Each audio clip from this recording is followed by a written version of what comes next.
विक्रम बेताल की रहस्यमय कहानियां। प्राचीन काल में विक्रमादित्य नाम के एक आदर्श राजा हुआ करते थे। अपने साहस, पराक्रम और शौर्य के लिए राजा विक्रम मशहूर थे।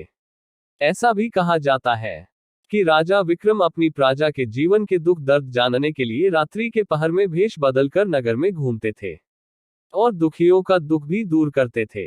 राजा विक्रम और बेताल के किस्सों पर कई सारी किताबें और कहानियां प्रकाशित हुई हैं।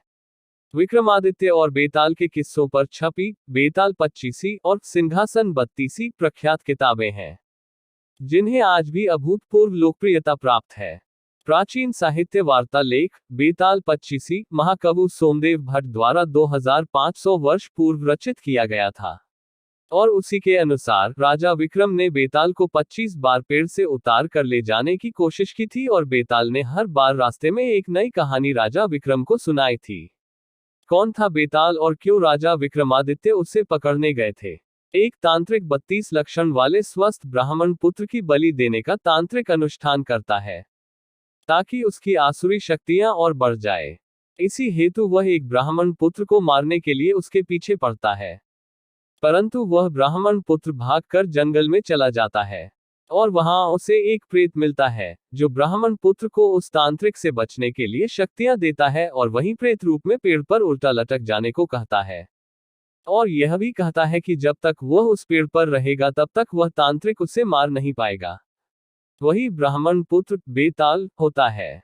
कपटी तांत्रिक एक भिक्षुक योगी का स्वांग रचता है और राजा विक्रम के पराक्रम और शौर्य गाथाओं को सुनकर अपना काम निकलवा लेने का जाल बिछाता है और राजा विक्रम को यात्रा के दौरान प्रतिदिन एक स्वादिष्ट फल भेजता है जिसके अंदर एक कीमती रत्न रूबी होता है। इस भेद का पता लगाने राजा विक्रम उस भिक्षुक की खोज करते हैं। अंततः राजा विक्रम उसे खोज लेते हैं।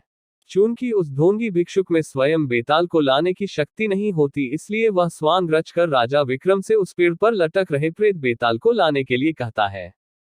राजा विक्रम उस तांत्रिक की असल मंशा से अनजान उसका काम करने निकल पड़ते हैं।